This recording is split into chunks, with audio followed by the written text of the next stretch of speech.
As of 2023, the world has been struggling with many global issues.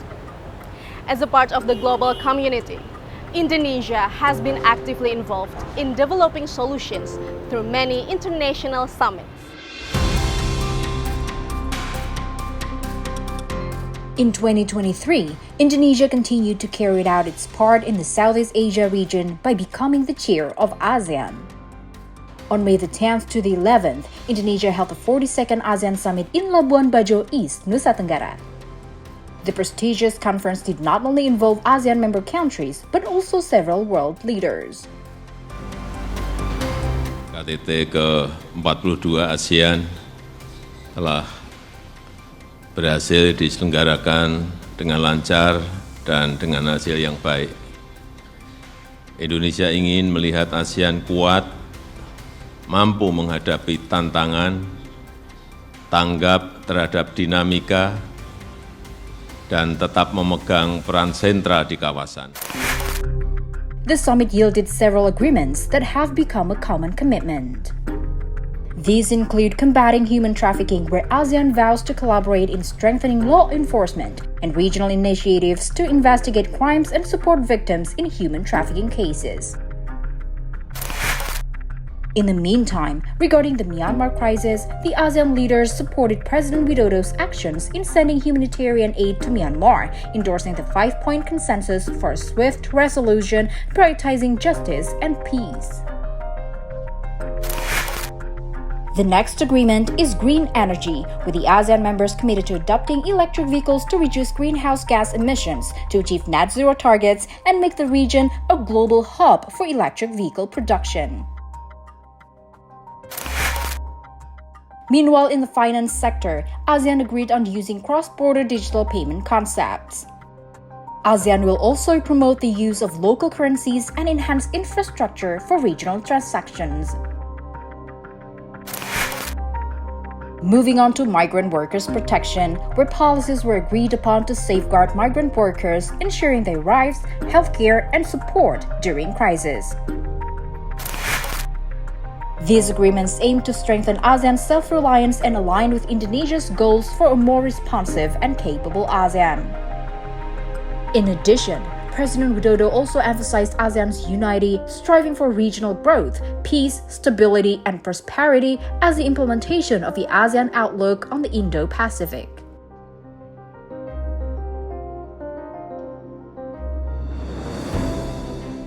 In the same year, Indonesia also hosted the 43rd ASEAN Summit in Jakarta.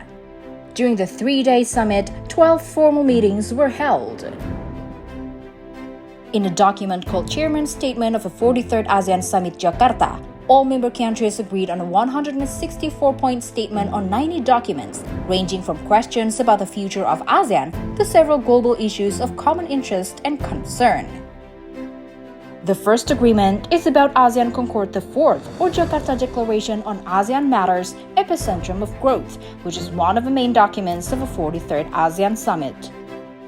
The summit then also declared agreements stressing the importance of ASEAN to the region's growth and implementation of ASEAN Vision 2045, which was adopted into 3 parts of action program.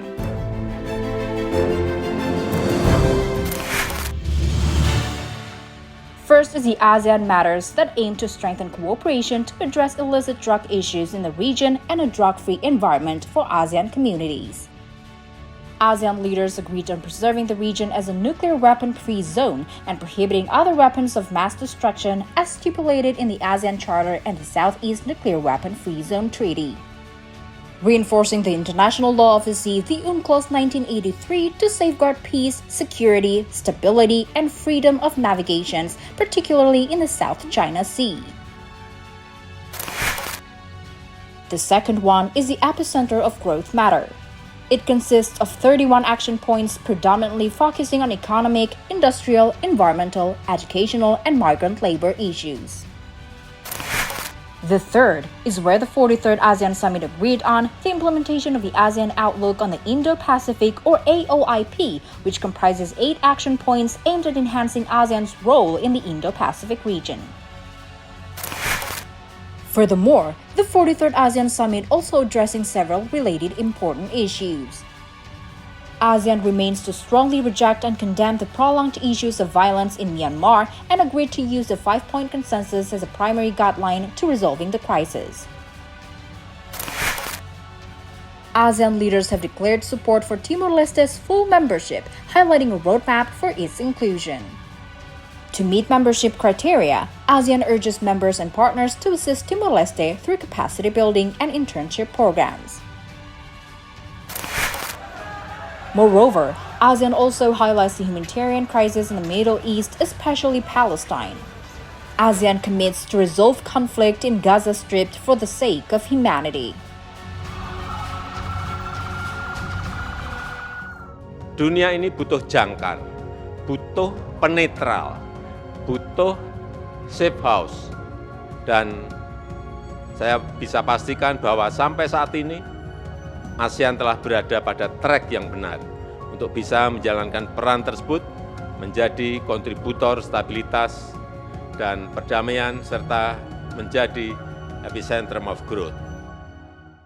Not only demonstrating its role with big countries, Indonesia also bolsters cooperation with the archipelagic and island states through the first ICE Forum in Bali on October 10 to 11.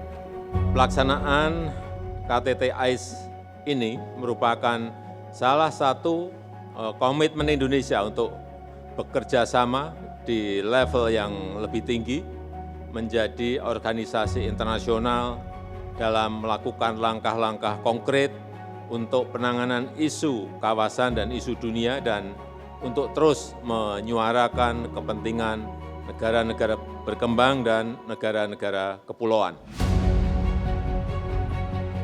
Through the first forum, Indonesia stressed the importance of unity between archipelagic and island states, mentioning 3 key points, namely solidarity, equality, and inclusivity.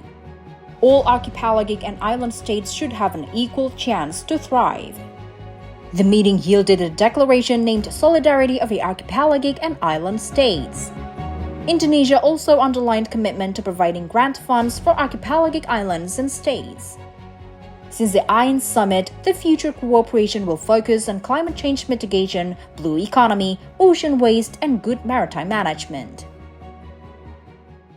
Well, 2023 was definitely a busy year for Indonesia to hold international events.